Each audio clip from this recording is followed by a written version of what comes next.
Hello and welcome to Cartoonist Kayfabe. My name is Jim Rugg. I'm Ed Piscor. Today we're going to be talking about Dan Clowes' Ghost World, probably one of his highest profile stories. Before we get into that, I want to remind everybody to like, follow, and subscribe to the Cartoonist Kayfabe YouTube channel. That helps our numbers, and it'll help mitigate the kayfabe effect for you guys at home. If you subscribe, you'll be notified when a new video goes up. It'll give you the head start on trying to track down whatever book we're looking at, whether that's on eBay, Amazon, your local comic shop, wherever the case may be. But subscribe, and it'll give you a little leg up on the competition that's looking for these books that we are talking about. And also, let the video play to the end. That helps the YouTube algorithm recommend our video to other comics fans who may not be familiar with Cartoonist Kayfabe yet. But today we're going to be looking into this Dan Clowes classic, one of the first Dan Clowes comics that I tracked down once I started reading his work and getting into it. It was in the late 90s that I got turned on to this stuff. In Ghost World, I have a second printing here, Ed. 1998, July 1998. Let's look at these printings while we're at it to give a little bit of a time frame. But July 1998 and second edition, second softcover edition. Fifth softcover edition, August 2001. Okay. I see. A couple of years go by. So I'm glad to point that out because I think like several years ago I saw that they were in their 20th printing. Yeah. Pointing out again, it's got to be Clowes' most popular book. I'm gonna help you out real quick, Jimmy, because you're on the edits for this one. So I'm gonna make the YouTube thumbnail for you. Thanks, Ed. I appreciate that. How about that? Yeah, looks great to me. That's pretty sexy. It definitely is. This is such a... there's a lot to talk about here. So the first thing I'm going to say is, like, appreciate this original art at home. This is the artist edition that Fantagraphics published of Clowes. These pages are huge. These are not 11 by 17 reproductions of original art. These are gigantic pages, and there's a nice selection of Ghost World. You see, like, the title pages, and this is an overlay to represent the ruby lith that he uses for the second color in this book. And let's talk about that, man. This was not designed, like, with computer sort of technology at the time. This blue was achieved by using this ruby lith stuff. And the way that this works is, you can see the acetate here.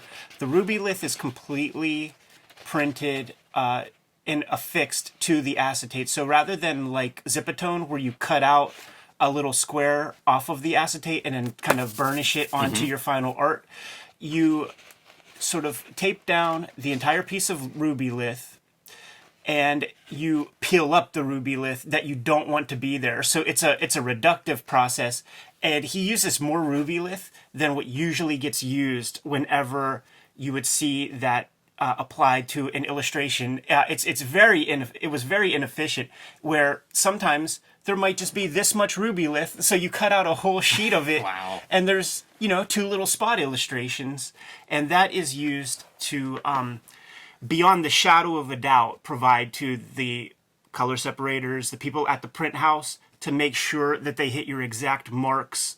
And one of the cool things that you could do is associate Pantone colors with that, man, and get the exact colors that you want. But beyond the shadow of a doubt, you make sure that this is what gets turned to color. Exactly. Nothing else. You don't have to rely on somebody there to start cutting other things out.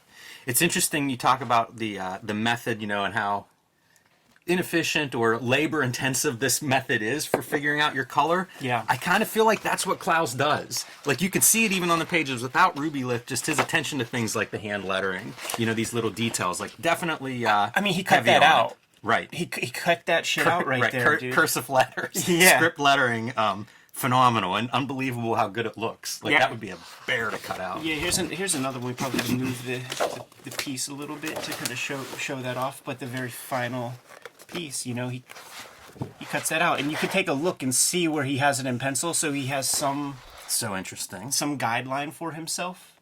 But this is a master mechanic at the boards, man, a master of paste ups and mechanicals. And I do think that I'm going to flip through a couple pages, keep talking, Ed, but I just want to show off a couple of these some of the title lettering for these chapters. I do think that he studied illustration at Pratt. I don't think it was a fine arts program he was a part of. So it's almost like put your education to use. You know what I'm saying? He had one of the greatest Oh, geez. You know what, man? Let me go grab it real quick.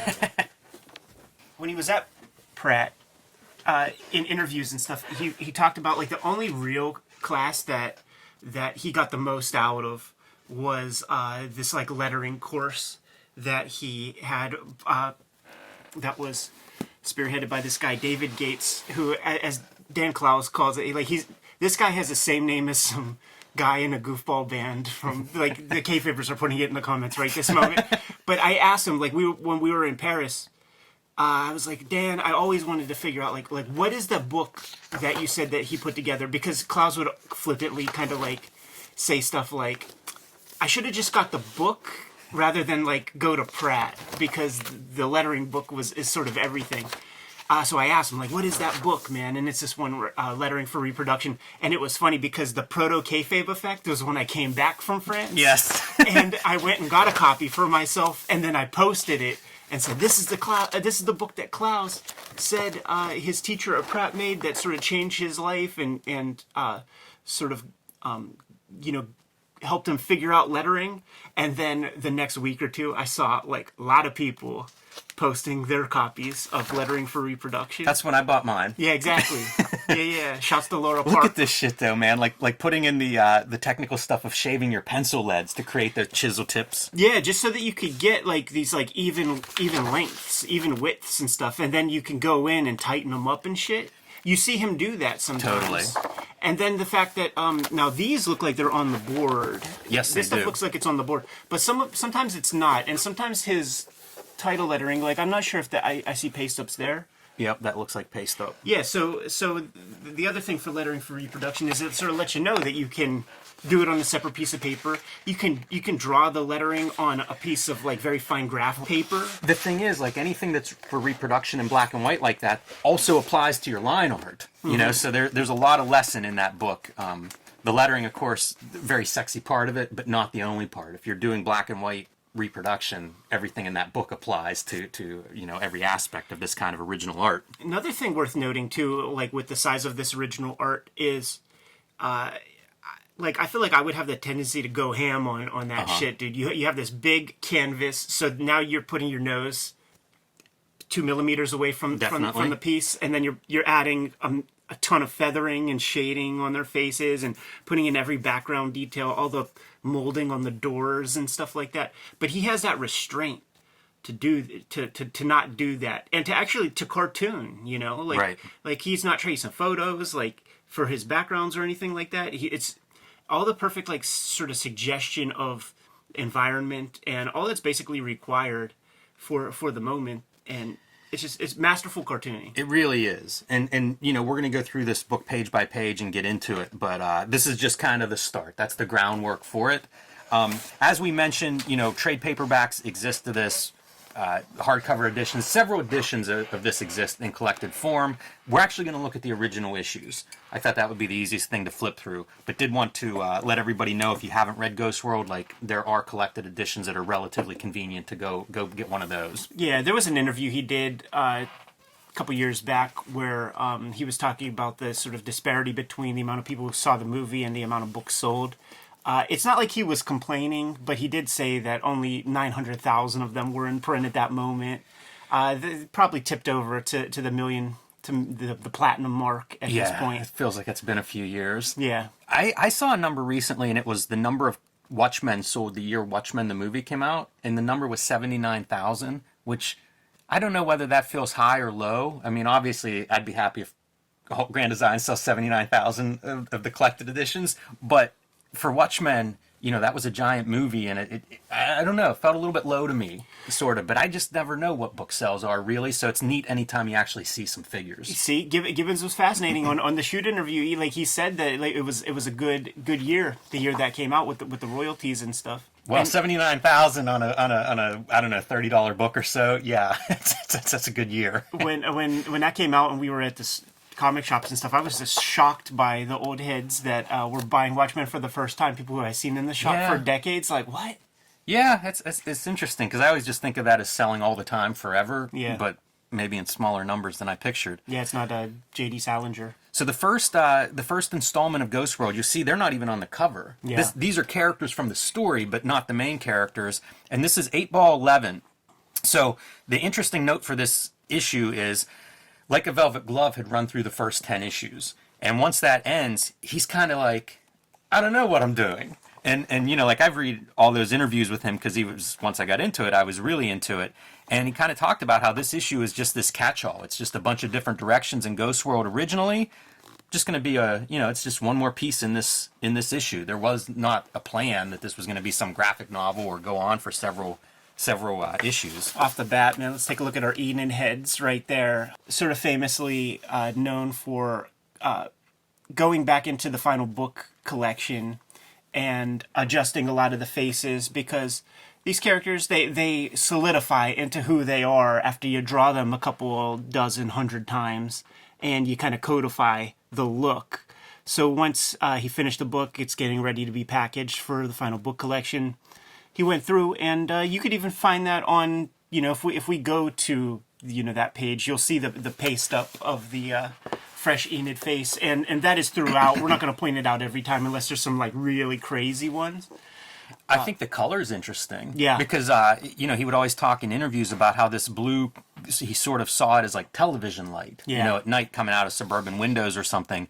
And you'll see different shades of blue in the comic and compared to the collection. So, you wonder if that's one of those details that he sort of worked out a couple of chapters in. It's different kinds of paper, so like the color reacts differently to different kinds of paper and stuff. Love the way he draws TVs. The first thing we see, so Ghost World, Enid and Rebecca, two teenage friends, they hang out. They kind of don't do a lot. Sometimes it's just hanging out in one of their bedrooms watching TV, commenting on the comedian that they're watching who's wearing Nikes even though he's talking about being out of touch. And it's a really interesting storytelling method in that each of these books, each installment, each chapter, it's kind of like hanging out. It doesn't have an overarching plot, even though there are sort of bigger pieces that reveal themselves over time. But it really feels like, to me, what it was like hanging out with my buddies in high school. We had no idea what we were doing. There was no future planned. It was just like bored. Let's try to entertain ourselves. It's a character study, like in the true sort of definition of what that is, and it is like you are sort of aimless as a kid. You don't have much power Aimless or anything. is a good word for it. So you're just kind of you got to survive it till you can get to a point where you can make your own decisions. What we are seeing, what the book is, man, it's a friendship deteriorates, and it's one of those things like, I had my high school best friends, my middle school best friends, and then you spend every day with them, and then there's just a point where there's the fork in the road, and you go one direction, they go the other. And it's never an epic event or anything like that, man. It's just like you have certain things that you want. Have the power to make decisions for yourself. They can make decisions for themselves. You might deign to go it together, but ultimately, it's probably a bad idea, and then you split off. One of the things that is so crucial to talk about with Ghost World is that, like at this point, Clowes is probably a little younger than me while he's making this thing. And his observant eyes and ears for the dialogue and personalities of like 1990s youth is so spot on that I don't even understand it, because like I don't have no idea what teenagers are about right now. I don't know what they look like. I don't know I'm not observant to that at all. And I have a little sister who just got out of Yeah, you should have been able to do a Ghost World sequel, Ed, with a teenage sister. Yeah. Clowes would talk in interviews about he had a neighbor that was a teenage girl, I guess, at some point, and drew inspiration from her and sort of the attitude that he would see them, the neighbor and then her neighbor's friends expressing. He also said that it was very much inspired by art school girls that he was around at Pratt, who I can concur, like. Even if you go to like the indie comic shows and stuff like that, you got like foul-mouthed Ray-Ban wearing art girls sure. who say cunt and words like that these days. Yeah, I think if you see Art School Confidential, some of that bleeds through. Like there's elements from this that are inserted into that. Strathmore University, like that's the name of the art school. So Enid tells a story about, it's pretty interesting that this is the first story and there's no plan for this. Mm-hmm.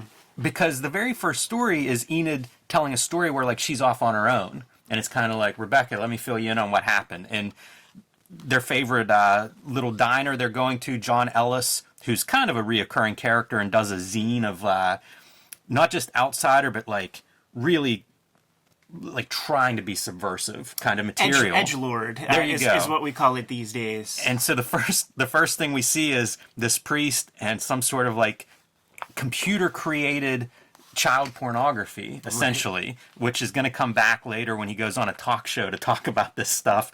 But that's kind of that character. But the big point of this story is not this this demented zine maker, but rather Satanists who come to this diner and look out of place, and Enid is just infatuated with them. It's her attraction to fringe characters. There you go. You know, like to like being an outsider, down to that comedian up front. Mm-hmm. You know, like this is the comedian I told you about. So let me tell you about some Satanists, and let me tell you about, you know, a priest that makes CGI perv material. This is a Don Knotts looking character that we'll see a little bit of, and I feel like this is what Steve Buscemi probably develops out of for the movie. It's a very different character, but I feel like that's probably maybe the initial.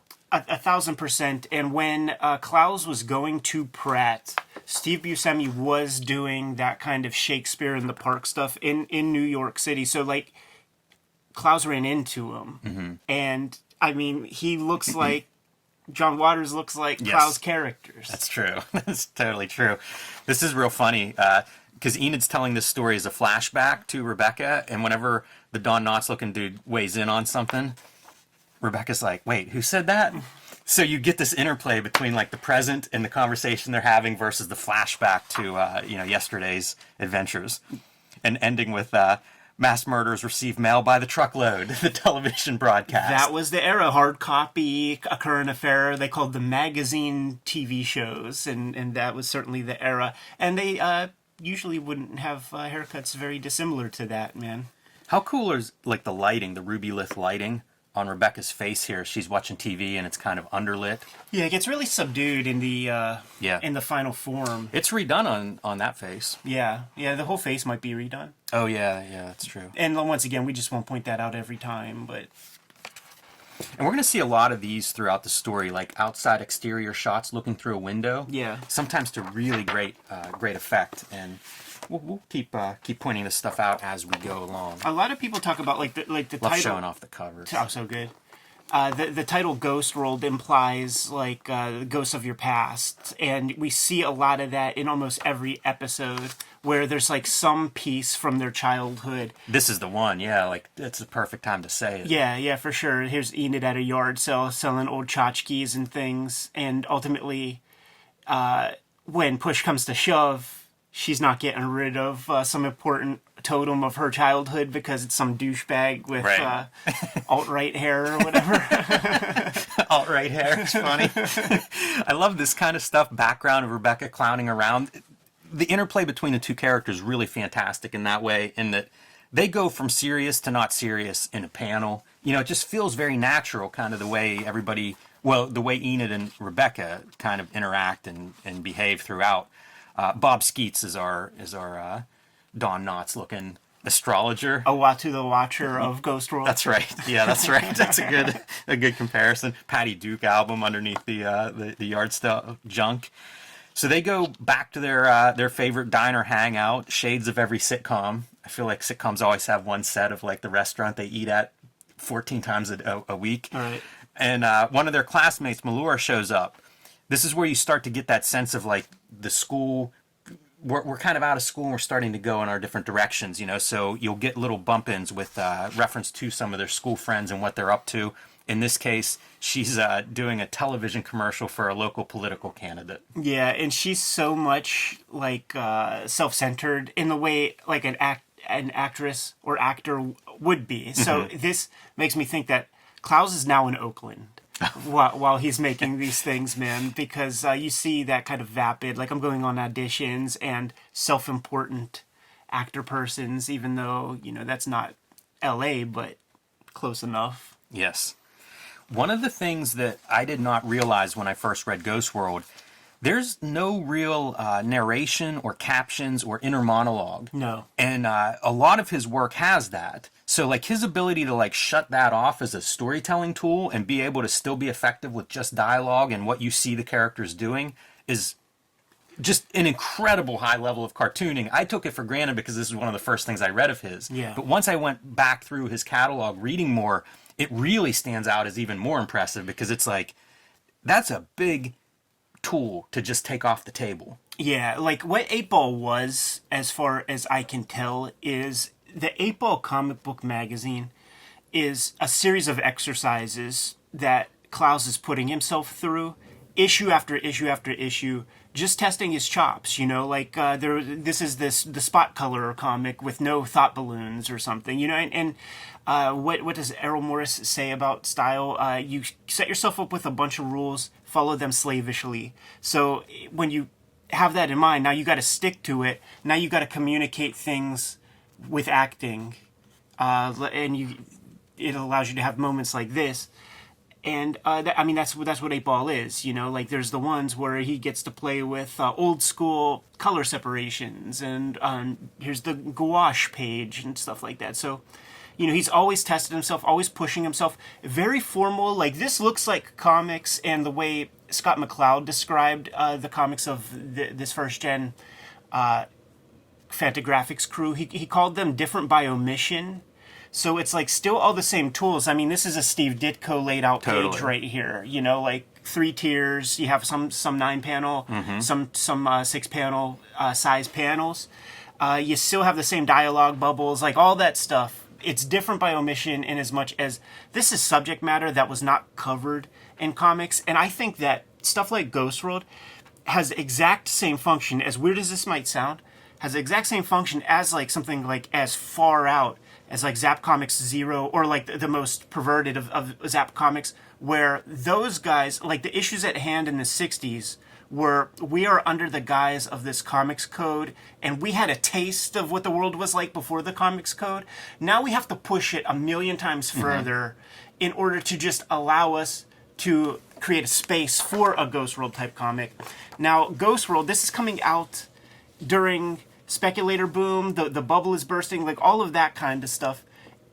Rob Liefeld, Image Comics, all of that. So the function that this serves is like, let's give a character piece with no epic moments per se, just very honest, very Right. well, I don't even know how you could, but just like a nice dramatic event. I had Cecil Castellucci, the writer of Plain Jane's, the young adult book I did, has talked about how like this is not you're saving the world, but also like these are these moments that are huge to the characters. Yeah. They are like crisis moments, you know, like we see this chapter end with Enid running back after a day hanging out, running back and making sure that her tchotchke didn't get stolen or, you know, disappear from her yard sale that she abandoned, and just relief that it's still there. You know, this piece of her childhood, like you get a sense of sort of this emotional moment of like, this isn't right. Like I gotta go. You know, they're seeing they finally catch the commercial, their classmate on there, and I want to point out like there's really interesting details about food throughout this comic. Whether they're what they order in the diners, if you want to split a pizza with me, and then they follow the Satanists to see what they have, and they have Lunchables. So it's weird little details, you know, that make it feel like real people. Yeah. It's that stuff like as kids, you have no life experience, man. You eat, sleep, do homework. This is a nice one. It feels almost like uncoated paper, but I think it's just that he has found this lighter blue kind of more in line with what I associate with Ghost World when I think of Ghost World. And really cool lettering, you know, kind of that punk rock ransom note style lettering. And we see something's happened to Enid's hair. Yeah. What's she done? She's dyed it green, which we don't see the green, but Rebecca fills us in on that, is she's like revisiting her punk era. Yeah. You even see like the jacket, right? The Ramones jacket that are coming on. So off they go, and Rebecca's not too sure about this new look. Like, what is going on, Enid? Yeah, it's one of those things like going through puberty. Like there are like the phases, right? And sometimes you want to be completely invisible, and maybe sometimes you want to attract some attention. So like Rebecca's making a decision. I mean, Enid is making a decision for both of them that people are going to be looking at us. And even to this day, man, I see they're like, you know, I know some goth type people. who get mad that people are looking at them when they're out in the wild, and it's like your eyes are pure white with no pupils. Like, people are going to look at you. Yes. Yeah, totally. There's the tumor person that Melora mentions in the previous episode, and that was a key kind of child moment too, man. Because, like, I don't know about you, but there were some deaths when I was in high school, and the people who acted the most concerned were the people who made fun of those people, didn't give a fuck about those people, and showed up. And you get the sense that Melora is super self-centered, but almost. And you get this through text nowadays, man. Like, there are people, you only get texts when they have extremely bad news to share with you, and that Melora character is that kind of person. My family is that kind of person. Me too, but I didn't want to put everybody on blast. I always joke with my wife about how, like, in a weird way, that's the most excited I see my dad is when there's some kind of bad news to drop. I have a rule when I go over there, and I put that on my folks, man. You tell me one bad thing, you better tell me 2 nice things, man. That's or else I don't want to hear it. I don't want to hear it. They run into another one of their acquaintances who is now used to be a punk and a like kind of anarchist type guy. Now he's cleaned up, man. He's joining going to business school. He's going to let's see, the phrase is fuck shit up from the inside for 10 years and then retire at age 35. Jimmy, I said it on the previous chapter, but now I am solidifying my position. Dan Clowes is absolutely in Oakland at this point while he's making this, because this is your Berkeley Democrat right here, man. It's the guy who is rah, rah, rah, what would it be now, man? Pronouns this and all that kind of gimmick. But when he gets out and enters the job force and all that stuff, becomes a rigid conservative. Like, that is a stereotype of that region, man. By the way, his name, Johnny Apeshit. Yeah, of course. Yeah, it's so good, man. Like, it's perfect. Like, these people, like, I know these people. Look how great it is with his ruby lith, the blue color, going from, like, this is clearly daytime to nighttime. Yes. It's so effective, and it's such a simple tool in a lot of ways. Yeah. And there are little observations, we can't point out, like, we're not reading this word balloon by word balloon, but you see, like, just these conversations, right? Whether it's talking about the lady with the big chest or the old people who are holding hands and grocery shopping. It's like they just ruminate on whatever they're observing around them. Yeah. And really, snapshot of a period in time, man. Like, these girls, Rebecca, why do I keep calling her Rebecca? Enid specifically would be into zines and things like that. Yeah, absolutely. And by the way, that one to me feels a little bit like Berkeley in that a zine shop. Man, you're living in a good town if there's a zine shop. There used to be a zine shop in Bloomberg. You remember that? Like 10 years ago, there was a zine shop there for a little while. Bloomfield, yeah. Yeah, it's. I feel like that's a quite a luxury if you actually have a zine shop in your town. That's right, cool. that pop-up shop. Yeah. I had some stuff there. I forgot about that. Run into John Ellis there, of course, because John Ellis makes zines. So but like the stuff that they're making, it really is about, like, flaying human skin and where to find real snuff movies. And that's what they're talking about there. Walking down the street and there's a person just calling out what everybody looks like because they walk by, like somebody in their apartment or whatever, looking out the window on the spectrum. Just a weird little detail, part of the ghost world. This is like Clowes would say in interviews how after his comics start coming out, after Eightball starts coming out, and like when he's with Erica and stuff, that their friends start to be more cagey. Of course. Around him and stuff. Of course they are. Because you could clearly tell he's paying attention to everything, man. That's funny. And like just having dinner with them as a couple, they're very observant. Yeah. Prank phone calls. They're calling Bob Skeets now, the astrologer, that she has the card, and leaving an obnoxious voicemail. And this is kind of neat. At the zine shop, there's a list of dates of upcoming things, author appearances. David Clowes is going to be there, a cartoonist that Enid knows for some reason. Somebody gave her some of his books, so she decides she's going to go see him. And not a flattering self-portrait. Yeah, she calls him a little perv and stuff. So that doesn't go well. And again, you get these moments of like, this isn't the person she's been, And she doesn't maybe know who she's going to be, but isn't happy with kind of where she's at in life. I love this kind of stuff. Like the blacks, there's some really nice design moments throughout here, and I'll keep pointing them out whenever they pop up, but I just feel like that really creates an anchor on the page. It breaks things up, and it's almost abstract. Yeah, it's kind of an establishing shot. Like on this spread, it's the establishing moments. You know, it's now a new scene shift here, and then, you know, like he frames it. By the way, we get Bob Skeets listening to his the obnoxious voicemail message for one panel, looking sad, making fun of his toupee.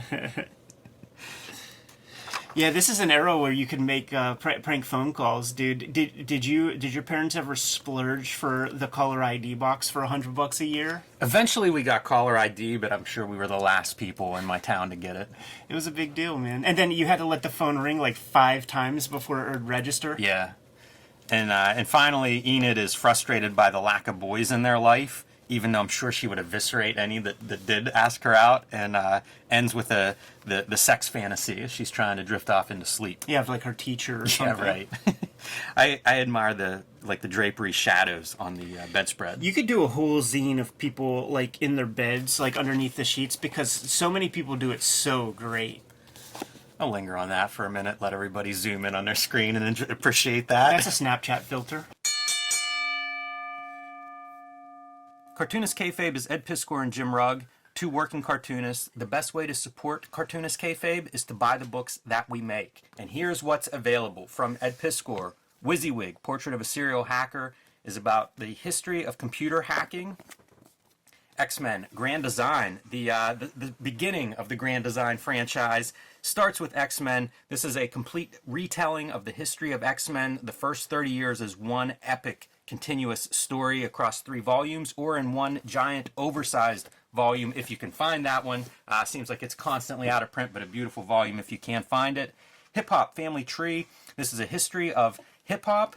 As the title suggests, 4 oversized volumes, treasury-sized editions, telling the history of hip-hop through comics. And your current book, Red Room, The Antisocial Network, available now in print wherever books are sold. This is a collection of the first season of Red Room comics, collecting 4 issues, beautifully reproduced with some great bonus material here in the back of the book. And starting in March, the next season, Red Room Trigger Warnings will be coming to comic book stores. This is the cover to look for. And due to some issues at the distribution level, this may be the rarest of Red Room comics. So look for this one in March. And here are the covers to keep your eyes peeled for. That's your main cover. This is a variant by Ed Piskor, a variant by Peach Momoko, and a variant by yours truly. These will be in comic shops March 9th. The books of mine that are available right now: The Plain Janes, the first American young adult graphic novel, 500 pages of a bunch of high school girls who get together and start doing art around their community, a la Banksy, and get in all sorts of trouble from teachers to the local police and, of course, parents and some of their fellow students. 500 pages, perfect for the young adult reader or young artist in your life. Street Angel, Deadliest Girl Alive. This is my collection of Street Angel comics published by Image Comics. 8 complete full-color stories featuring the Deadliest Girl Alive, the Princess of Poverty, the homeless ninja on a skateboard. And coming in March, Cartoonist Kayfabe month, by the way, everyone, is my next project, Hulk Grand Design, with variant covers by Peach Momoko, Marcos Martin, Cartoonist Kayfabe's own Ed Piskor, and Hulk Grand Design Madness coming in April, covered by Jeff Darrow on that one. And you can see the main covers here in the background. This is a retelling of the history of the Incredible Hulk, celebrating 60 years of Incredible Hulk history and comic books, 500 issues, 10,000 plus pages, distilled down into 2 oversized, action-packed issues, perfect for the longtime Hulk fan or the first-time comics reader. And now back to our regular scheduled programming. How about that for your creepy cover? Almost like anti-selling your comic. Like that's the one you're going to buy? Like challenging the readers. Totally. You got to really want it if you're coming this way. I felt that way with Pussy. Yeah. Like getting that big pussy on the masthead, man. Every now and then something pops out. I'm gonna like read that on the bus. So here's a change in this chapter. 4 tier pages. Yeah. So a little bit more dense, and once again, they're off on their own adventures, and Enid's filling her in on how She finally got to Adams too. This is their friend Josh, mutual friend, who will play a bigger role as the story goes on. Very interesting here. Like, let's take a look at this panel compared to this panel. What happens with Rubylith when you're holding on to it for a while? If you don't have it in like a perfect like temperature controlled environment, the plastic it can shrink. Yes. And become sort of create an off registry with the final, the final piece. So here it is, like a freshly printed, minted version of Ghost World, but you can imagine that the collection comes a little bit later, or perhaps the Rubylith just the plate just completely shifted, just slipped in the printing process. But it is different in the collected version than what we see right here. It's a little bit to the left. It could be from the weathering issue. It can be just from a slipped piece of registry. What a nerdy channel we have, James. That's all right. I love talking Rubylith. I mean, hey, a Kayfaber sent us a couple of sheets. That's I've true. never touched it until 2 weeks ago, so I'm pretty excited to try to draw something with it. He hits all the fucking marks with these chicks, man. Like, these girls would go to sex shops. These girls would deign to buy a hearse. And she's just like yelling stuff out, pulling things off the shelves, and saying things loudly. And he's like, "You're being loud. Come on." He's so embarrassed by all of it. And it's all that same talk that has still kind of permeates culture. We literally have to buy this right now. She says that several times. Like, the word literally has changed, I believe, in the Oxford English Dictionary. It means something different than what it used to. It means the opposite. It Literally does. Now has two definitions, and they are opposite one another. Yeah, dude. We've ruined that word. 2 + 2 is 5. Just bullshit, man. That would be worse than that. It would be the equivalent of plus being both plus or minus. Right. So 2 + 2 could equal 5 or 0. This is Scott Steiner math promo now. We're becoming codgers. Yes, we are. Yes, we are. Nevertheless, getting the recap of this story and the promise that she's going to wear it tomorrow. She'll show her what she got tomorrow. She'll wear it. And that can't go well. But it does take a slight turn as she tells a story about, I don't know if that's Melora or not, but one of their mutual friends that they run into, and she recounts her loss of virginity story. Right. And this is done with no panel borders, which is kind of cool because some of it has panel borders. It's a flashback within a flashback, or within a conversation. So, like, flashback on flashback. I always think of that great scene in Reservoir Dogs where Tim Roth is trying to explain his backstory, some story about getting caught with drugs in the airport, and as the camera pans, he's now telling the airport police the story. Right. That's such a trippy scene. This is this was poison to 1990s comics. This is so readable.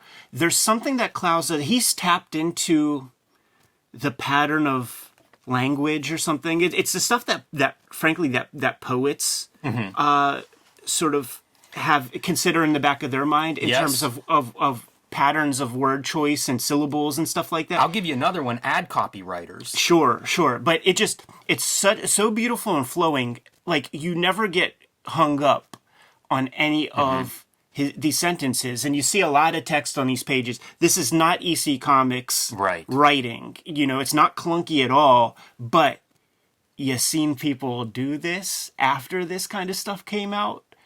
And even like a guy who would have done this earlier would have been Crumb. And Crumb would have clunky moments and stuff.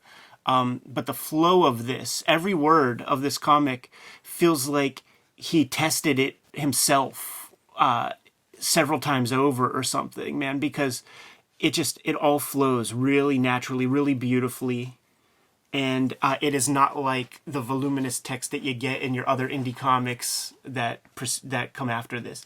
As a short story, I think about it in context of like 2 spreads ago, they're in the adult shop. Yeah.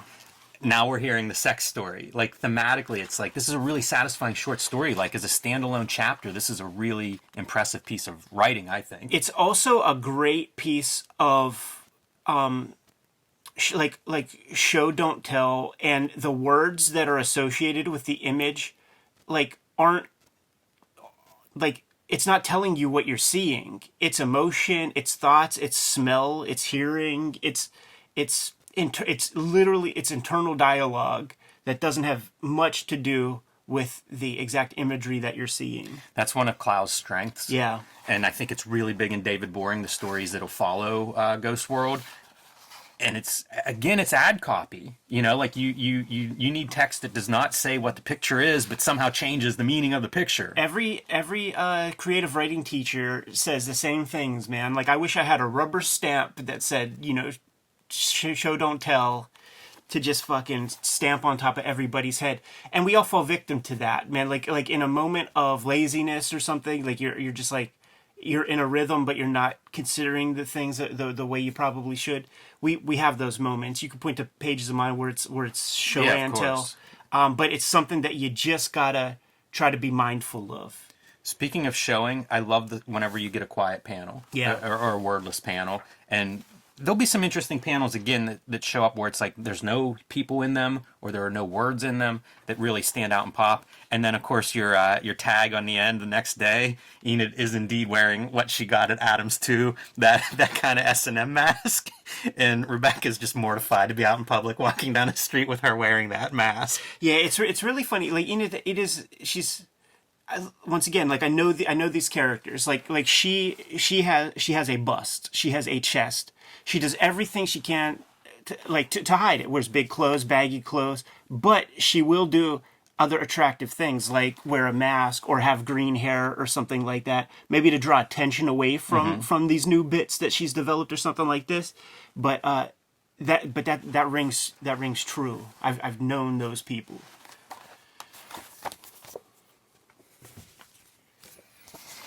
This is an issue that I will point out to the viewers at home, because we cover the title story here, the cover story caricature, in a previous episode. And you know, one of the neat parts about this period of Eightball is I feel like this is Clowes leveling up both in his writing and drawing throughout, not just Ghost World, but the other stories too. He's doing a lot of these short stories, and it feels like he's really moving in interesting directions in terms of making comics, Ed, kind of like what you said, that nobody was doing comics like this. And it's not just Ghost World. Nobody was doing caricature either. Yes. You know, like he's really pushing what kind of stories he's telling. Jimmy, they were, at the time when this comic was being reviewed, it wasn't being reviewed in just, you know, Wizard. In fact, I don't think it was in Wizard Magazine whatsoever. It's in Vogue, the Daily Telegraph, Time, Village Voice, Newsweek, The Onion, Washington Post, at a time when there was no dedicated like comic section. There was no Mike Kavanagh at the Washington Post who was dedicated to putting the word out about comics. This transcended, and one of the kind of routine things that would be mentioned when Ghost World was being talked about was the Catcher in the Rye. Is the Catcher of the Rye in the 1990s version? You know, like that's a big statement. By the way, I think that sells around 125,000 copies a year. Circling back to what we were talking about earlier, man, with the Salinger gimmick. Because you see those numbers and it's so rare to see them, and you think like a book that's in print all the time, like what does that actually do? And it's like, oh yeah, of course J.D. Salinger never needed to leave his house again. Yeah. All right, so this time they're going to a 50s style diner in a strip mall, and that just feels like this is just Clowes just firing off like what he's looking around in his suburban apocalyptic landscape and criticizing, because again, reading interviews at the time with him, that kind of strip mall forever, that was just on blast all the time. And listen, man, like we've seen more than one tour of the Clowes studio, and he certainly had an affinity for 50s era pop culture stuff, man. So he knows the real deal. And our waiter here, Al, they call Weird Al, and really feel like teenage girls with their interaction. Yeah. Flirty, like scary, obnoxious. Like I would be scared if I was the middle-aged guy in that diner whenever they walked in. No doubt, especially at this era. You know, at the very least, they're making fun of you. Yeah. They retain him in the movie. You know, Weird Al shows up in the flick. They grab this free paper off of a nearby table and pretty soon start reading personal ads, which is really bizarre. Like, talk about a weird remnant of a different time period, and not the 50s, but like the 90s, right? Absolutely, and people would do this stuff, man. It was possible to like go into the personals of, listen, we're in Pittsburgh. It's a town of 300,000 people. When we were younger, there was slightly more. You could find stuff about you in the personals where people were like lost connections and stuff like that. That happened. It's so great, and again, as a writer, gives Clowes a chance to shine as he's actually like writing some of these personals, right? Be the object of my desire. Marriage-minded professor SWM 31 seeks perfect 10, 18 to 24. I won't take no for an answer. He read The Game by Neil Strauss. Yeah, that's some intense stuff. 9-panel grids. You know, you mentioned Ditko type layouts earlier, and we're seeing that again here. Yeah, absolutely. I do want to make mention though of the bearded windbreaker that they comment on several times. Yeah, bearded windbreaker. What a loser. Oh, and so recounting a television show they saw where this lady goes on a first date with this guy, and a week later he shows up with her tattoo on his chest, and she kills him and is now in prison. Look at that. It's one panel. That whole thing is one panel in this comic. Amazing. So of course they have to call this poor schlub, the bearded guy in the windbreaker, and set up a date at this diner that they of course are going to be at the diner waiting. Yes. It's so rude. This is one of those panels.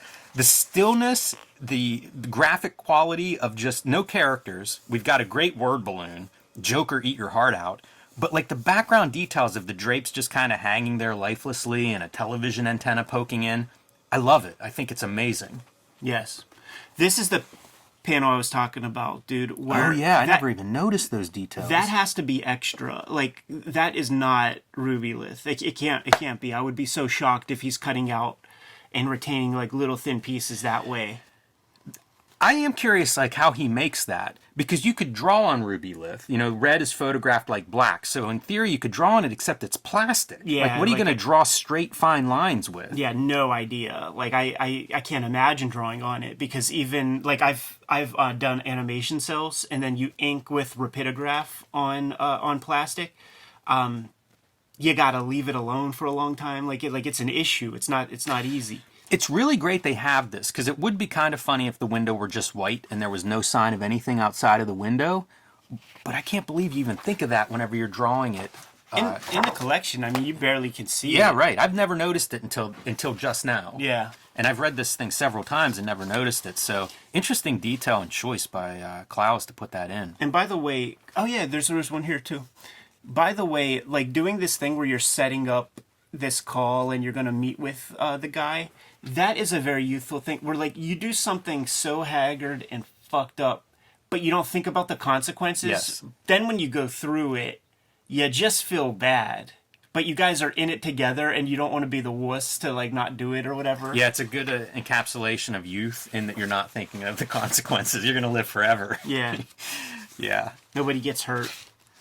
Constantly messing with each other. Enid ready to tell Weird Al that Rebecca said she wanted to make love to him. Yeah. That's in the movie also. Good I like seeing like they've all ordered different food, and I think the food choices say something about the characters. Yeah.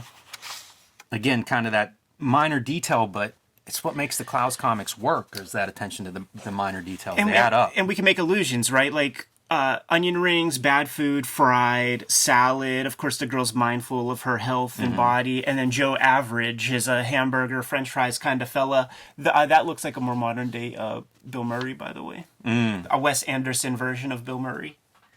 Yeah. It wouldn't be. And this is Steve Buscemi. That's how they connect with the character in the flick.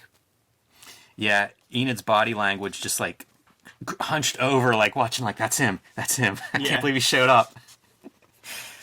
It looks like she just wants to crawl out of her skin. They look so uncomfortable, hunched over. They're so tense looking. That's amazing drawing. Absolutely. And then yeah, don't let them see you looking, but look. Yes, and this is the final moment. Like the look would have happened right in between the gutter, and you get the sense that their eyes would have locked at that moment. But this is like right after. That's so true. It's the overlook, like you're trying to be subtle, like look past it. Yeah. Yeah, that poor guy. He knows what's up and gives them a pretty sneering face there. They're speculating on what did he say, and Josh, your Joe Average, is like, it looked like very funny. Enid, of course, it was something fuck. Even that's pretty good since they're both like the same kind of mouth sounds to start with. Yeah. If you're reading lips, that would work. But then check this out, man. So they're paying the check, like they're at the counter, they're paying the bill. and through some sort of guilt, Enid is just putting all the money she has down on the table. Like, it's just adding to the tip. Yeah, that wasn't as much fun as last time. Now we're getting into the this issue.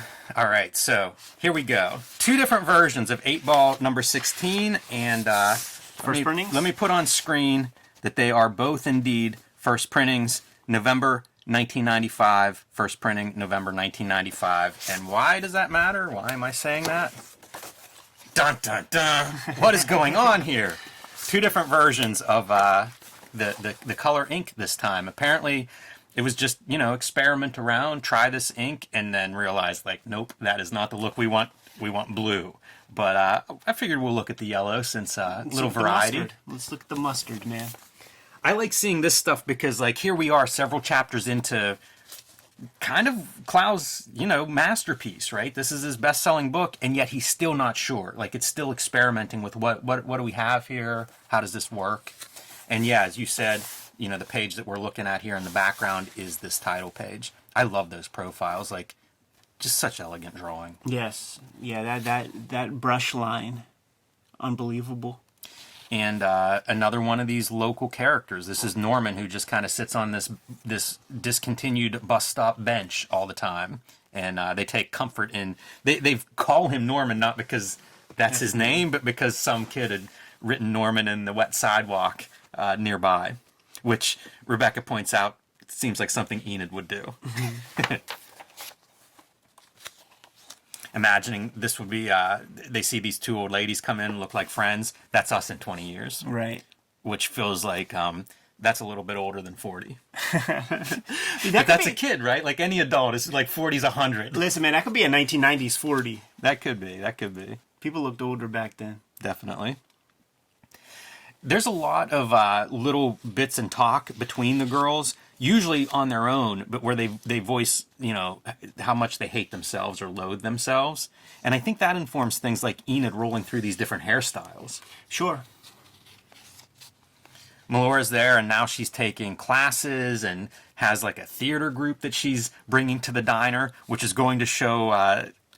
it's not gentrification, but there's something going on with the diner. Right. Because as the stories continue, the diner's kind of getting overrun with these new clients, which again, it's that coming of age. Like, the world's changing around Enid and Rebecca, and that's one more way to visually show it. They catch up with Josh shortly there outside and kind of give him a hard time. I think they both crush on Josh. It's going to be sort of something they compete over a little bit, have some secrets about. And we get to see Enid's home life. She lives with her dad, no mother in the picture. I don't know if her mother's deceased or what the story is, but her dad's been through several marriages. Of course, Enid doesn't like any of the women. I thought this drawing's really great. The body language, the posture, and the weight of Enid just sitting on that beanbag with her legs out feels right. Sure. I admire whenever people can do that. The dad character is really good. He's different than in the movie where he's like, "Why aren't you girls out stealing hubcapture yeah, he shots?" is funny. He's kind of got a hipness to him. It's kind of divorced from the aesthetic because he looks like a Peckerwood, but like that's kind of like a cool, my place is lousy with girl children. Like that's kind of like a fun thing. That is, in my mind, that is totally Enid training him over the years. I think Enid would be a tough one. A tough one to live with. Trying to call Bob Skeets again for an astrology reading, and his number's no longer in service. This would be one of those panels where we're looking at these like twice up pages that Clowes is drawing, where anybody else would over-render that a lot. Mm-hmm. But he gives you just what you need, man. And talking about Josh, Rebecca says he hates me, loves you, and Enid says, no way, I'm like his little pal. I'm sure you're his total dream girl. I guarantee he thinks about you when he jerks off way more than me. And Rebecca's like, I thought you said he didn't jerk off. This is your Joe Average kind of boring type guy. And they bump into Woman Satanist. Yes. Without the dude, what's going on? Overhear a little bit that he can stay there in Florida for all I care. So trouble in What's the opposite of paradise? Portlandia. Wherever Satanists live, it's not working well. And they sit on Norman's bench. Norman's gone. The bus line's reopened. Yes. There's a certain loneliness to that too. Just everything is changing with them, and they're holding hands there again. Kind of this melancholy moment, and Rebecca's like, "Let go of my hand." Yeah. At a certain point, there's one of the bifurcations is that Enid might be going to college. Like, some of that might have been discussed already, Yes. or it's going to be discussed further. Like, the seeds are planted for a while, and then that becomes a big MacGuffin to just kind of help split them up. But you get the sense that Rebecca was looking for any reason to split the tandem. Yeah, and it's funny because Enid seems more clingy and needy, but it feels like she's the one who if you're going to divide up who causes the split, I feel like Enid is much more of the, like, I'm leaving. Yeah. Even though her action and behavior, it is like that little kid that's attached to something. What a beautiful, like the pages in this photo album, to me, just stunning. Yeah, and we could kind of take a look at the page here, because you see where the pencils end, and Get that on the screen. like, you could see where, like, the pencils end, and then Clowes will cut the Right. ruby lith so that you don't need that holding line. You just have this line for the shadow. It's very sharp illustration. You know what's funny? So if you look, this is a lot of the ASMR here for people at home. You'll see these are registration marks that you put on paper if you're going to have multiple layers, Yes. like a ruby lith overlay, for instance, so that it lines up correctly. So there's your registration mark. There's a few of those scattered around this massive original sheet. Right. There is no registration mark on this page for some reason. Very simply could have just fallen off. Yeah, I guess that's true. Although, it's probably 4 of them that would have fallen off. Yeah. All right, so back we go. They found this photo album they were looking for, and it's just a chance to, again, dwell on the past and reminisce and see them as kids, even whenever they didn't get along. There's some reference to this as when you hated me.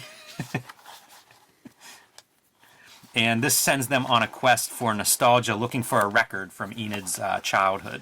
And this is that funny thing, too, like, especially as you and I get older, like, when younger people talk about nostalgia for something that was, like, just 6 years ago. Yeah. Doesn't Josh live around here? So, all right, off we go to Josh.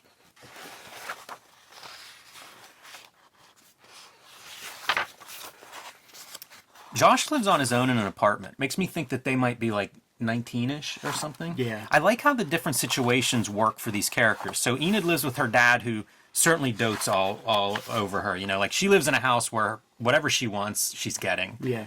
Rebecca lives with her grandmother, and it's a totally different relationship. Like, I remember this was a book that we would talk about at conventions and stuff, other nerdy comic book fans and friends of mine. And I always thought, like, Rebecca got the shaft because her life kind of sucks. You live with a single grandparent, like, there's a lot you're not getting. Enid's dad sets up college exams for her. This is not an option for Rebecca if she doesn't do it herself, and she didn't do it herself. Yeah, it's a change of life baby type thing. Like, She doesn't have that attention, that person who's, like, coddles her the way Enid does with her dad. Yeah, it's true, and we'll see some excellent examples with Rebecca having conversations with her grandma, and her grandmother is from the dialogue that you read probably shitting herself right at that moment. Yeah, it feels like Rebecca probably has to take care of her grandmother, if not in this book, within a couple of years. The grandma saying stuff like, "I'd be so happy if you just stay with me forever." They leave a note for Josh. He wasn't there, and they come over to have sex with him. And since he's not there, he's gay. Sincerely, Tiffany and Amber. Once again, that rings so true, man. It's such ball busting. There was this girl Sherry, that, like, when she would put the moves on you in high school, middle school, like, if you would push away from that, like, she would call you gay and be merciless about it for the year, man. Like, you're gay. Like, if you don't like me, you are obviously gay. Yeah, and things are coming to a head in terms of the college stuff. Rebecca's figuring out that that's what's happening, and why didn't Enid tell her about it? And it's really causing a rift. By the way, it's more Enid eating fries while Rebecca has a sensible like rap. Yeah. But if it was, see, this is how you can tell it's the 90s, because you could tell if it was in the aughts or 2012, that rap probably has gluten in it. Yeah, it probably does. I love this cut for drawing. Like, these two are now fighting at this point. Just full on, not getting along. And our next panel is the exterior shot with the window pane in between them. Yeah, it's two different panels. Yeah. It's a cut. That's a classic film technique, actually, where you That's what it just feels like. show the division. Totally. Again, some of the good body language. Enid just struggling at home. And, here's where you see Rebecca's version of home life with her grandmother. You could smell that house. Yeah. The grandma house. I had friends who would, live with a grandparent, and it's tough. Like, it just seems like that's, you're really missing out. This is another body language thing that I think is phenomenal drawing. Enid folded up around her legs. Like, I've seen people do that pose, and wow, it's spot on. Sure, yeah. Not the easiest figure to draw. And Enid, feeling bad, goes to visit Josh. Doesn't consummate it. It looks like, right? Yeah, a little coitus interruptus gimmick, because he fucks it up, that's that classic thing too that like a young dude would do, or like put all his cards on the table, like at the first sign of the least bit of affection, put the cards all on the table and just turn that puss to the Sahara Desert. She's done, going back home. Fuck this. Yeah, and some nice panels for that too. Again, spotting blacks. I love these kind of like angles of the doorways and stuff, framing her as she's coming home. Dad passed out on the couch. It all works. And he found the record that she was looking for, her dad. Once again, the doting father there, giving her whatever she wants, finding this thing that she had been looking for throughout the issue. And of course, what does she do in the morning? Calls her best friend Rebecca. Right. And 8-ball number 18, which, again, everybody at home, Modern Cartoonist, one of the things that we looked at on a recent video. Go check that out. Talk about an incredible issue. But the last of the comic book-sized issues of 8-ball right here. Yeah, those David Boring ones come out whenever I go to the Kubert school. Yeah, the oversized. That's what was being published whenever I got into 8-ball. Like, when I started buying them, I think maybe 2 parts of David Boring were out. At least 1 part. And, just bought whatever I could find, piece it together. But so a big installment here for our final chapter of Ghost World and final comic book size 8-ball. And you see them kind of getting along, I suppose. It certainly feels like the relationship is changing and evolving. Get a visit by John Ellis, who... that priest character from the beginning. Well, it turns out that Chekhov's pedophile priest. Yes, yeah. You don't introduce him in Act 1 if you don't pay off in the final. The safe computer art doesn't work for that guy. You're right. So he's been busted with real problems, and Ellis is going on television to defend him. Yes. It's so funny. Him on television, he has a pseudonym, Chuck, child molester's friend. This was. We're coming off the heels of the talk show era where there's about 5 or 6 on in a day. If you stay home from school, you're either watching like Psychic Friends Network or you're watching one of the very many talk shows that are on. And they would be salacious like this. Do you remember there was that episode of Jenny Jones where it was, they were basically like outing gay, like gay dudes were outing themselves, professing their love to like these straight guys, and the one guy. I bet that went well. Well, it did end at a death, and Jenny Jones was sued, and like all that kind of stuff, man. Wait, that's so much worse than I expected. I was picturing just some punches thrown on TV and feelings hurt, but yeah, of course, murder. Yes. Jeez. Wow. Yeah, it was a time for that. The Jerry Springer's rising up. I think of Art D. Fisher on Sally Jesse Raphael. Right. Like, salacious is the right word. So again, kind of finger on the pulse, I suppose. But they're hanging out with Josh, and it's perfect for, like, there's a love triangle here. There's one wheel to a third wheel. It's Archie, Betty, and Veronica. It is. Yeah, it is. And continuing Enid's development, if she's going to go to school 2,000 miles away, she's got to learn to drive. Yeah.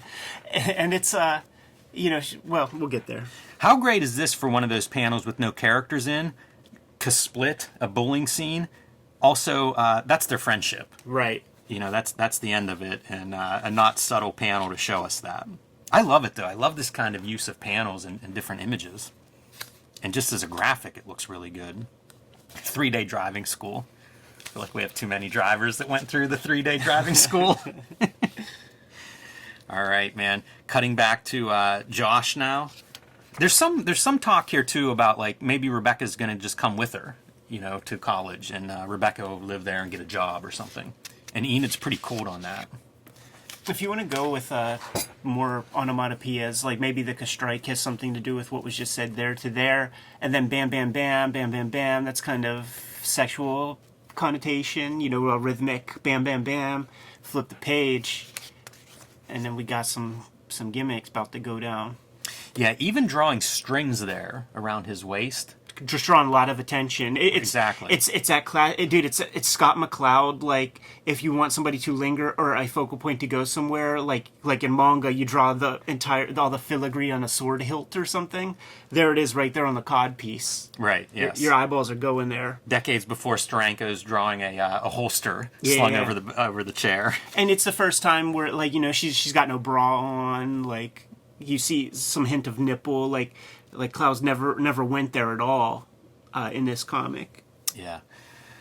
And Enid now buying a hearse to drive to school with, but also maintaining her gotta be different. It gotta be different. Gotta be just not easy. Like this hearse, it's a bucket of bolts. It's gonna break down a million times. It has so much upkeep. It's way more than just aesthetics. Very impractical. Super impractical. Like you're toast in this thing.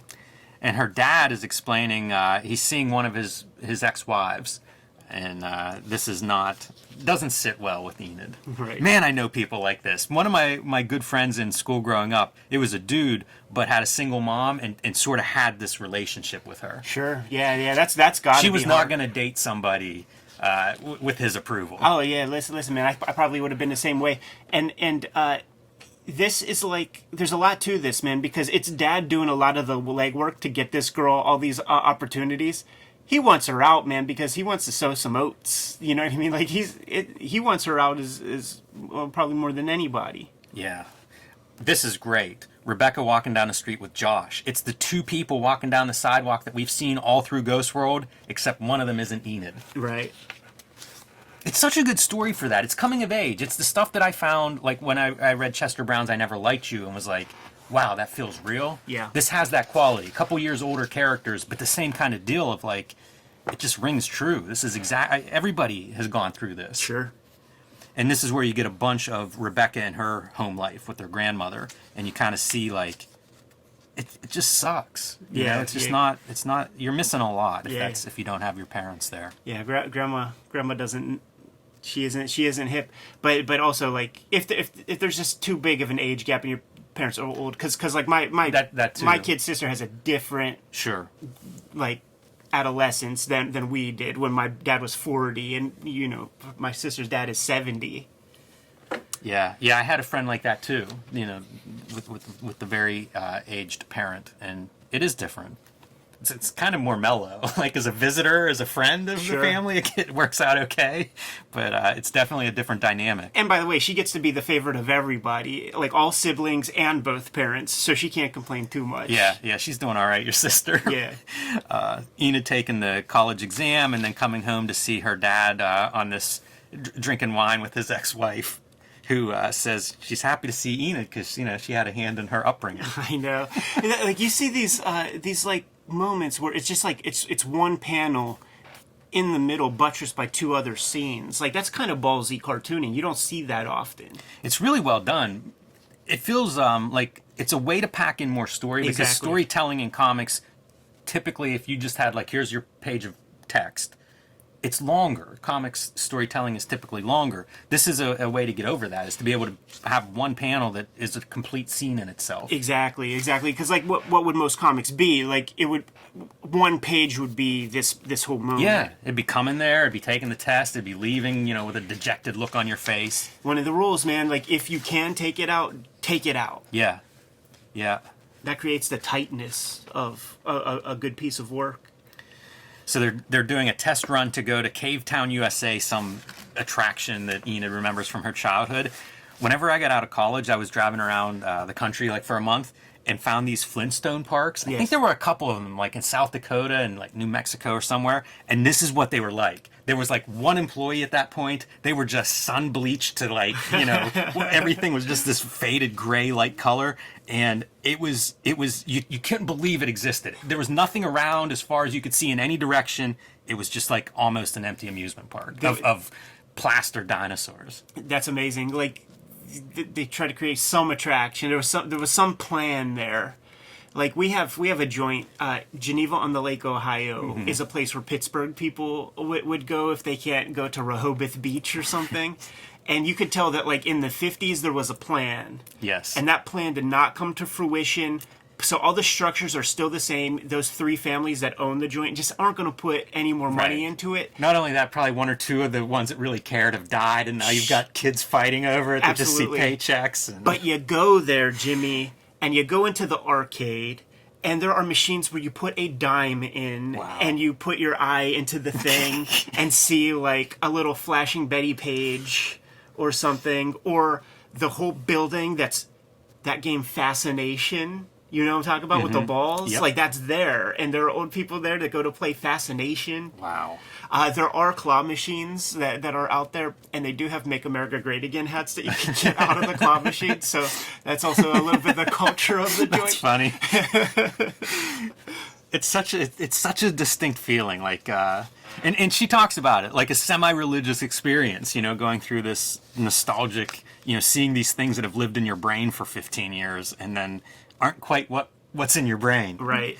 It's pretty good. But they have good moments here, you know, like these road trips are pretty great. It reminds me of going to comic book shows or something, you know, like when you're with somebody for a couple of days, like it change, you know, you get a full cycle of like ups and downs and all of this. So I love the out the window detail, like the motel sign. Absolutely. A lot of detail there. There's a lot of bipolarity in the conversation here, man, where it's like, maybe I'll come with you, maybe I won't. Probably every other panel, it oscillates, man. Does. I think I'm going to come with you. Maybe I won't. Oh, maybe I will. And then we could do this. So it's literally bipolar. It's like, I'm all in or I want to go home. Yeah, let me read a couple because it's pretty good. This is Rebecca saying, it's kind of sick to follow you like that, talking about going to college with her. And Enid responds, yeah, I don't exactly know what to think about it. It all seems kind of unhealthy. And same panel. Rebecca again, God, it's really pretty sad when you think about it. It's incredible. Like, they're somewhat self-aware, you know, they're trying to make these plans.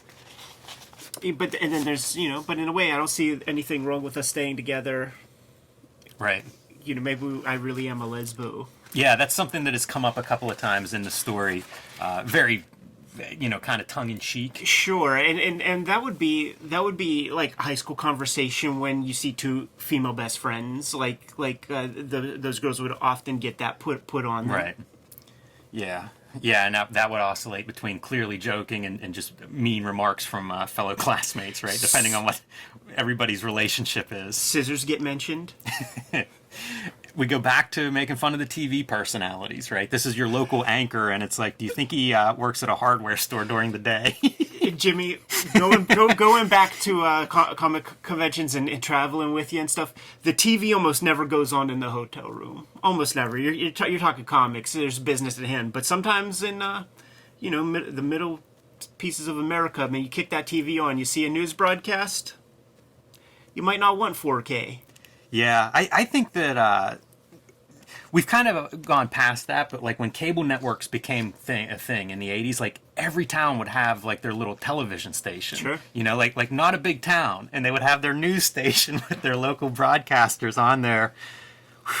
Talk about something that didn't age well, didn't survive very long, but there's some funny shit like that. And a lot of that footage is just gone, whether they were destroyed or taped over, but you can still find some of it. Yeah, it's usually videotaped. That's where Pittsburgh Studio Wrestling would be involved. And the main host of Pittsburgh Studio Wrestling is Bill Cardill, the Channel 10 weatherman, who was also Chilly Billy Cardilli, the horror host of Channel 10. So he's the horror host, he's the wrestling announcer, and he's your weatherman. Yeah, he's on the local station salary.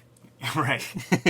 Yeah, that guy's putting in like the 40-hour week as a television personality. You ain't skating by with 5 minutes telling us the weather, man. No.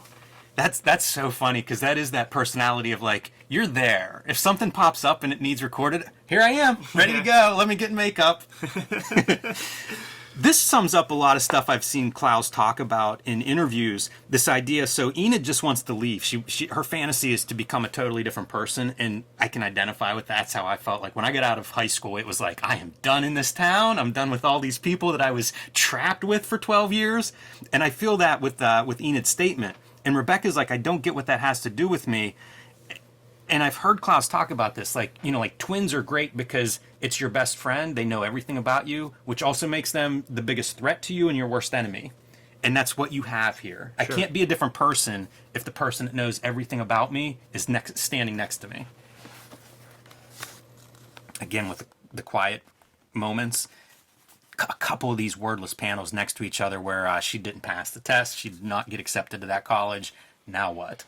And it's so tastefully done. There's like the Aaron Sorkin masterclass that I love a lot, and he talks about the scene of on a TV show where they're going up to the courtroom, and he talks about things ringing false. Like you're watching a scene like that, and the lawyers bring in the defendant into the courtroom, and right outside of the courtroom, the lawyer's going, now what's going to happen is this, and then you're going to be asked this, and then this is going to happen, and he goes, it feels like a pebble in your shoe. You don't know what's wrong about it, but you know something's wrong. And what's wrong about that scene, because he talks about being a diagnostician, you got to diagnose the scenes to figure out like what's wrong to become a better writer. And what would happen in real life in that moment is that the lawyer would have told you that well before 2 seconds before going into the courtroom. So what the guy would say in real life would be, just play it cool. Just play it cool. And that's what we have here. Like, we have the moment of reckoning, the pregnant pause, I told you I wouldn't get in. That gives you everything you need to know. Yeah, it's great. And by the way, on page design, right in the middle of the page. Yeah. This page completely changes if you move that panel one to the left or one to the right.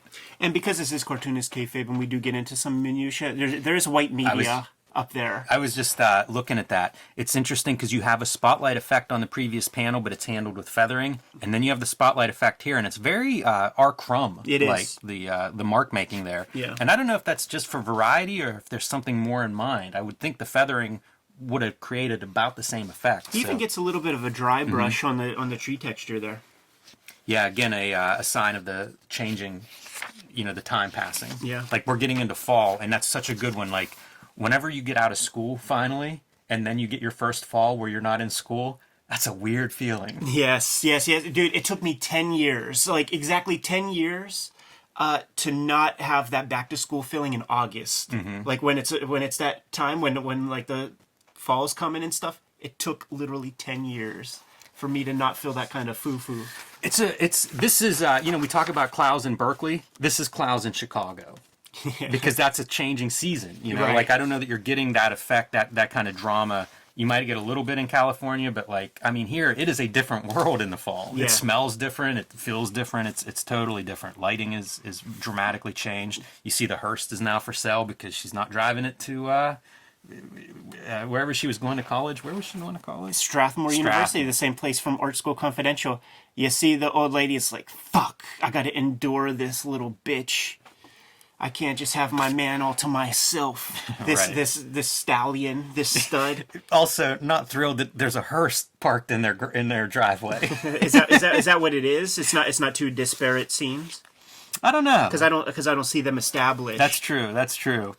But yeah, I think there's probably a lot she doesn't love about Enid. Yeah. Being around. She was looking forward to freaking 69 and all over every room in that house. Geez. And now they could just it's relegated to the bedroom, unfortunately. I think you can see some time passing too in Enid's hair. She comes to visit Rebecca at work at this donut shop. It feels like Rebecca's kind of settled into whatever the next stage of her life is. Yeah. And they've grown distant. Like Josh shows up.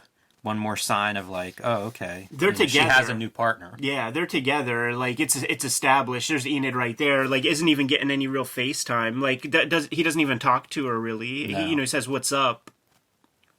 But then all conversation goes to Rebecca. Yeah, it's a very different relationship. Call Me Sometime. This feels so true for those.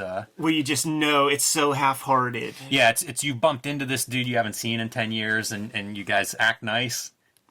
Nobody's calling and anybody. you both know that you're just gonna go your separate ways, and then the next time you talk to your homie, you're like, yo, I saw so-and-so. That dude's hairline is pushed back a little bit. Right. And Enid, alone with her thoughts at the beach, you see the leaves blowing in the wind, and guess who she runs into? Bob Skeets. Yeah.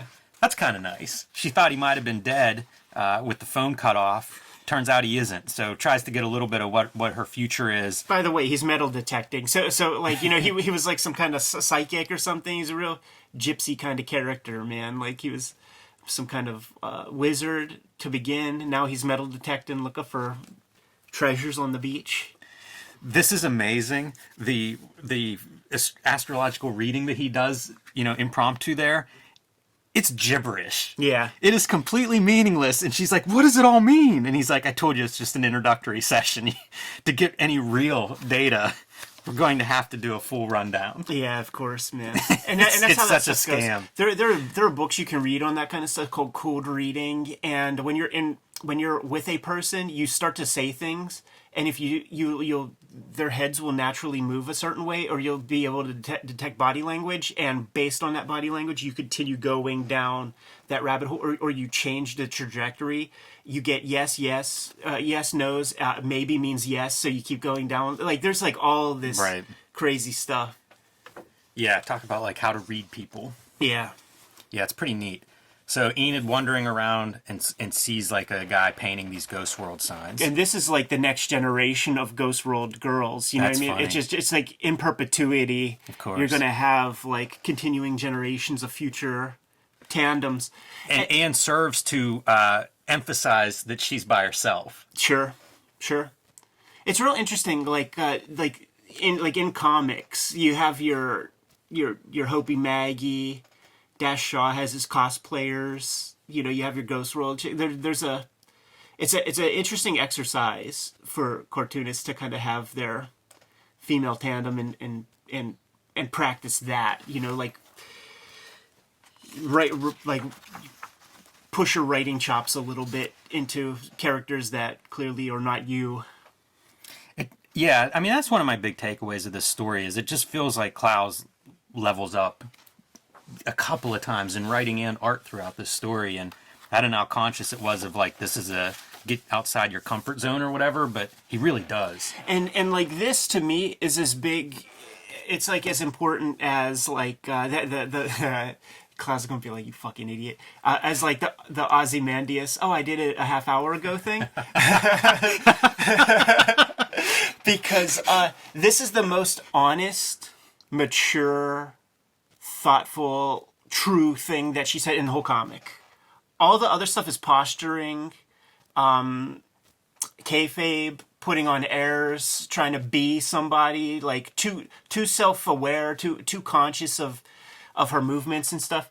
And this is like her true thought right there, saying, you know, more mature Rebecca, catching a glimpse. Rebecca with glasses, too, Yeah. again, doing the subtle things to show the passage of time and the aging. I love the silhouette, just from a graphic standpoint of the bus stops, and Enid in silhouette in front of it, really, it's great stuff. I feel like that's a fantastic way to end this visually. Yeah. And it's so, just like, as the person that I am, like, when I read this the first time, the ending perplexed me and stuff. And I was like, yeah, is this really all? Like, isn't there more that could have been done? But I was coming from a place of traditional comics that required bombast or something like this. Upon this reading, perfect ending. Yeah, she lays out this fantasy, this idea of like she's just going to get on the bus and leave one day and nobody will know and she'll be all new somewhere. And, you know, she gets that. It's kind of a happy ending in a way, even though these two are just going completely... They're done with each other. Right. But it doesn't mean it's bad. Yeah, I mean, she's going to be fine. Yeah. It's an incredible story. Black Nylon, the other piece in here, man, I think about like Steve Ditko. Oh, yeah. Whenever I read this. It might be one that we revisit at some point, a little superhero story. Proto-Death Ray. Yeah, it really is. But Ghost World, man, just incredible. You know, like that's the thing I found whenever I was really starting to look at alternative comics, and it was just incredible. Yeah, yeah. I mean, one of the first places that I would have heard about it really would have been Wizard magazine, and there were talks of the movie pretty early and stuff. And you know, like that collection that you have with the cover, like that's the image that I would have seen. And as a comics fan, like you understand like the little mask, get you in the door. You know, that's the bridge, that's the Cro-Magnon stage, man, to like get you from superhero comics over to It's indie. just enough. Is the Enid like mask? Like, oh yeah, cool, man. That's so funny. Listen, man, you need something. You need How something. many mainstream comics readers did he suck in with that and were pissed? It's great. Hey, one thing that I thought we would add here at the end before we wrap this up is if you enjoy this video, some other stuff too that I would recommend on our channel. The Modern Cartoonist video, I think, is a really strong one you might want to look into. We look at this artist edition in one of our videos. So if you want to look at more Dan Clowes work up close, you know, we've got some options for that. So give those a look. We have a search field that is associated with the channel. You know, you click the little magnifying glass, you type in Clowes, you're going to get 5-10 videos pop up, and any of them are worth checking out, man. Good samples of this guy's work. One of the best working cartoonists that we have here today in America. Yeah. I'm good if you are, Jimmy. I am. Kayfabers, like, follow, subscribe to the YouTube channel, hit the bell, we'll notify you when new vids are available. What's out there, Jimmy? Hulk Grand Design is coming to comic shops in March. Tell your local comic shop you want a copy. Tell them to pre-order it, reserve it. There are 4 covers to choose from. Pick all of them. You'll be delighted. You can also join me on patreon.com/JimRugg, where you can download out-of-print zines and minis, and you can see a lot of how I make the comics I make, original art, scripts, all of that good stuff. Red Room trigger warnings from Fantagraphics, the publisher of Ghost World and 8-Ball. Can't disable the power of the label, Jimmy. Trigger Warnings is coming out in March. It's going to be coming out on a monthly basis. Every single issue is completely self-contained. We're wrapping that up in a bun. It's super cool. And I'm serializing those comics on my Patreon as we speak. So you can read these comics before they hit paper. $3 for the archive. You can get to the links for our pre-orders and our Patreons at our link trees in the description below this video. What else do we have out there, Jim? Subscribe to the Cartoonist Kayfabe e-newsletter at the links below this video. You can also find Cartoonist Kayfabe t-shirts and merchandise at the links below this video. Given those marching orders, we'll be on our way. Read more comics.